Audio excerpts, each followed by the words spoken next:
Welcome everybody to Forza Horizon 4, and today we're taking a look at the 1974 Hoonigan Ford Bronco.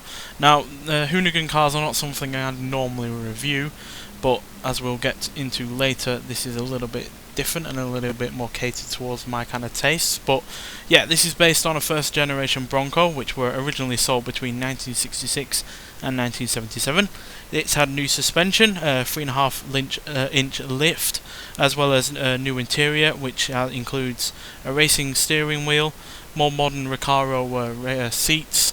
It's also now got a 6-speed manual gearbox as opposed to the original's 3-speed manual.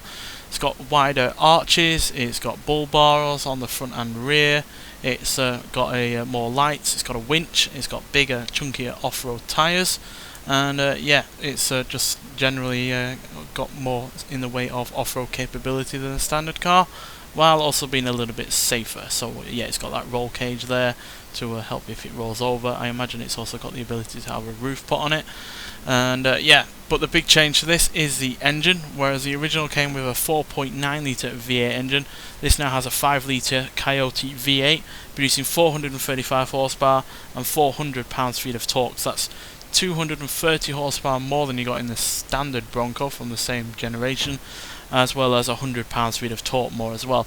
And that's one reason why I like this car so much. It's not a ridiculously overpowered car like other Hoonigan cars which have like 1,000 horsepower or more, whereas this, yeah, it's got more than 200 horsepower extra, but it's still well in terms of modest range of horsepower, even in comparison to a lot of modern off-roaders, never mind ones that are upgraded. So yeah, I like its modest upgrades really, and yeah, I know it doesn't look modest considering all of the extra visual parts it's got on it and the higher ride height, but yeah, this is a far more you know, ordinary upgraded vehicle than usual when it comes to Hoonigan cars. But nonetheless, let's get out onto the open road and see what this car can do. So because it does have all those extras on it, it does weigh a bit more than the standard car, but it is only 160 pounds more, which isn't much at 3,705 pounds. But all of that is obviously made up for by having more than twice the power and 100 extra pounds-feet of torque. And yeah, it's got plenty of off-road capabilities, as you can see. Nothing on this game is going to trouble this car, that's for sure. And yeah, it also sounds pretty good as well, as I'll now let you listen to for a little bit.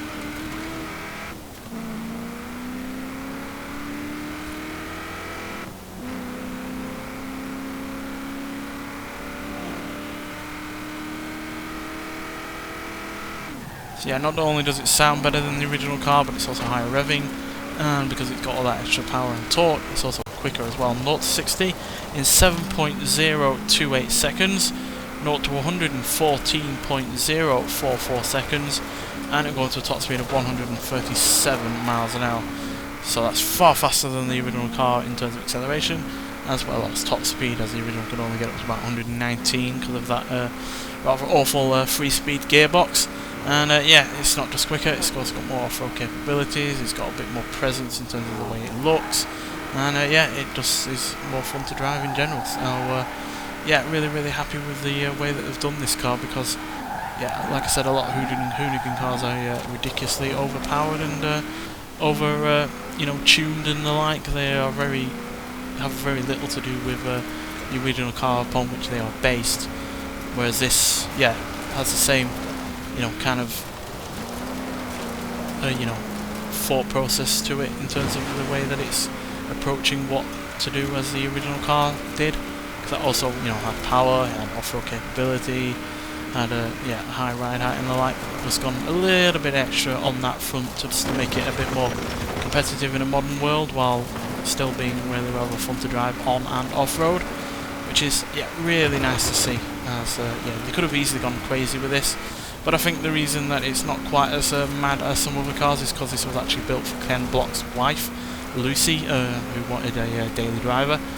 Obviously, a daily driver is in a lot of ways going to mean that it's not going to be quite as ludicrous, but I'm fine with that. It does mean that, you know, you get the benefits of it not being quite as similar to the original car, but also not so ludicrously different that, you know, it's undrivable on a day-to-day basis, or loses its focus on what the car was originally meant to do. Because, like I said, they could have easily given it way more power than this, slammed it down in terms of ride height and, you know, all of that. But I'm glad that they've not only made the ride height higher, but they've also made it heavier, and yeah, giving it extras on it to help it with off-roading and just generally being used on a day-to-day basis. So yeah, that's why I decided to give this car a review, unlike other Hoonigan cars, purely because, yeah, it's more to my taste in terms of what upgrades can do to a car. So yeah, it's great to see. You get this by doing a free race championship on the current festival playlist. I'm a little bit behind because it was obviously Christmas or Christmas time when the festival playlist updated, and yeah, I didn't have the time to review the car back then. But it's still available for a few more days to get, and I highly recommend doing so, especially if you love going off-road on this game. Nonetheless, thanks for watching, and I'll see you in the next one. Bye.